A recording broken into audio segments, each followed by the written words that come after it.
ನಮಸ್ಕಾರ ಗುರು, ನೀವು ನೋಡ್ತಾ ಇದ್ದೀರಾ ಸಂತೋಷ್ ಸ್ಟೋರೀಸ್. ನಾನು ನಿಮ್ಮ ಪ್ರೀತಿಯ ಸಂತೋಷ್. ಇವತ್ತಿನ ವಿಚಾರ ಬಂದು ಇಂಡಿಯಾ ಮತ್ತು ನ್ಯೂಜಿಲ್ಯಾಂಡ್. ಇಲ್ಲಿ ಯಾವ ತಂಡ ಸೋತ್ರೂ ಕೂಡ ಲಾಸ್ ಇಲ್ಲ ಅಂತ ಹೇಳ್ಬೇಕು, ಗೊತ್ತಿರ್ಬೋದು. ಯಾಕಂತಂದರೆ ಎರಡು ತಂಡಗಳು ಆಲ್ರೆಡಿ ಸೆಮಿಫೈನಲ್ ಅಂತಕ್ಕೆ ಕಾಲಿಟ್ಟಿದ್ದಾರೆ ಅಂತ ಹೇಳಬೇಕು, ಅಫಿಷಿಯಲಾಗಿ ಕನ್ಫರ್ಮ್ ಆಗಿದೆ ಅಂತ ಹೇಳಬೇಕು. ಆದರೆ ನ್ಯೂಜಿಲ್ಯಾಂಡ್ ಮತ್ತು ಇಂಡಿಯಾ ಯಾವಾಗ, ಎಲ್ಲಿ ಮತ್ತು ನಮ್ಮ ಭಾರತ ತಂಡದ ಪ್ಲೇಯಿಂಗ್ ಡೈನ್ ಬದಲಾವಣೆ ಆಗುತ್ತಾ, ನ್ಯೂಜಿಲ್ಯಾಂಡ್ ಮೇಲೆ ಲಾಸ್ಟ್ ಮಂದಿ ಆಡೋದಕ್ಕೆ ಪ್ಲೇಯಿಂಗ್ ಡೈನ್ ಎಲ್ಲ ಬದಲಾವಣೆ ಮಾಡ್ತಾರಾ, ಎಲ್ಲಿ ನಡೆಯುತ್ತೆ ಸುದ್ದಿ ಸಂಪೂರ್ಣ ಮಾಹಿತಿ ಕೊಡ್ತೀನಿ. ಅದಕ್ಕಿಂತ ಮುಂಚೆ ನೀವಿನ್ನು ನಮ್ಮ ಚಾನಲ್ಗೆ ಸಬ್ಸ್ಕ್ರೈಬ್ ಆಗಿಲ್ಲ ಅಂದರೆ ಕೂಡಲೇ ಕೆಳಗಡೆ ಕಾಣೋ ಸಬ್ಸ್ಕ್ರೈಬ್ ಬಟನ್ ಮೇಲೆ ಕ್ಲಿಕ್ ಮಾಡಿ ಸಬ್ಸ್ಕ್ರೈಬ್ ಆಗಿ, ಹಾಗೆ ಪಕ್ಕದ ಬೆಲ್ ಐಕಾನ್ ಪ್ರೆಸ್ ಮಾಡಿ ಆಲ್ ಅಂತ ಸೆಲೆಕ್ಟ್ ಮಾಡಿ. ಯಾಕಂದರೆ ನಾನು ಮಾಡೋ ಪ್ರತಿಯೊಂದು ವಿಡಿಯೋ ಎಲ್ಲರಿಗಿಂತ ಮುಂಚೆ ನೀವು ನೋಡ್ಬೋದು. ಸಬ್ಸ್ಕ್ರೈಬ್ ಆದ್ರೆ ಹಾಗಾದರೆ ಬನ್ನಿ, ತಡ ಮಾಡೋದಕ್ಕೆ ವಿಡಿಯೋನ ಶುರು ಮಾಡೋಣ. ನಮ್ಮ ಭಾರತ ತಂಡ ಲೀಗ್ ಹಂತದಲ್ಲಿ 2-2 ಕೂಡ ಗೆದ್ದಿದೆ ಅಂತ ಹೇಳಬೇಕು.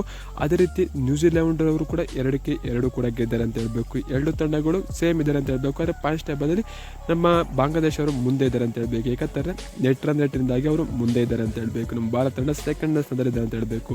ಇನ್ನು ನ್ಯೂಜಿಲ್ಯಾಂಡ್ ಮತ್ತು ಭಾರತದ ಕೊನೆಯ ಪಂದ್ಯ ಎಲ್ಲಿ ನಡೆಯುತ್ತಪ್ಪ ಅಂತಂದರೆ ದುಬೈ ಇಂಟರ್ನ್ಯಾಷನಲ್ ಸ್ಟೇಡಿಯಂಲ್ಲಿ 2ನೇ ತಾರೀಕು ನಡೆಯುತ್ತೆ ಅಂತ ಹೇಳಬೇಕು. ಅಂದರೆ ಮಾರ್ಚ್ 2ನೇ ತಾರೀಕು ನಡೆಯುತ್ತೆ ಅಂತ ಹೇಳಬೇಕು. 2:30ಕ್ಕೆ ನಡೆಯುತ್ತೆ ಅಂತ ಹೇಳಬೇಕು.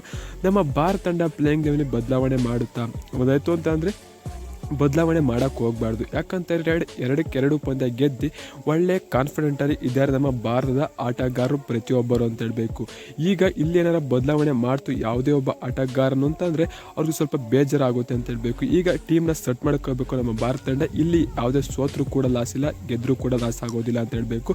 ಇಲ್ಲಿ ನಮ್ಮ ಭಾರತದ ಬ್ಯಾಟ್ಸ್ಮನ್ಗಳನ್ನ ಚೇಂಜ್ ಮಾಡಬೇಕು ಅಂತಂದರೆ KL ರಾಹುಲ್ನ ಬೇಗ ಕಳಿಸೋಕೆ ಹೋಗಬೇಕು ನಮ್ಮ ಭಾರತ ತಂಡ ಪ್ಲ್ಯಾನ್ ಮಾಡ್ಕೊಂಡು. ಯಾಕಂದರೆ KL ರಾಹುಲ್ಗೆ 2 ಮ್ಯಾಚು ಕೂಡ ಅಷ್ಟೊಂದು ಚೆನ್ನಾಗಿ ಬ್ಯಾಟಿಂಗ್ ಸಿಕ್ಕಿಲ್ಲ ಅಂತ ಹೇಳಬೇಕು. ನಮ್ಮ ಟಾಪ್ ಆರ್ಡರ್ ಮ್ಯಾಚ್ ಫಿನಿಶ್ ಮಾಡಿದ್ದಾರೆ. ಯಾಕಂದರೆ KL ರಾಹುಲ್ ಸ್ವಲ್ಪ ಬೇಗ ಬಂದು ಚೆನ್ನಾಗಿರುತ್ತೆ ಅಂತ ಹೇಳಬೇಕು.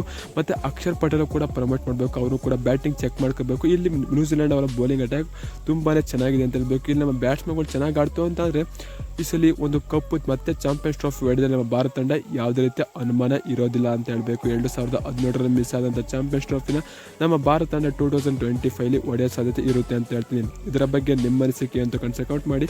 ಭಾರತ ತಂಡ ಗೆಲ್ಲುತ್ತೆ ಇಲ್ವಂತ ಸಿಗೋಣ ನೆಕ್ಸ್ಟ್ ವಿಡಿಯೋದಲ್ಲಿ. ಟಾಟಾ ಬೈ ಬೈ, ನಮಸ್ಕಾರ, ಜೈ ಭಾರತ. ಈ ಸಲ ಕಪ್ ನಮ್ಮದೇ.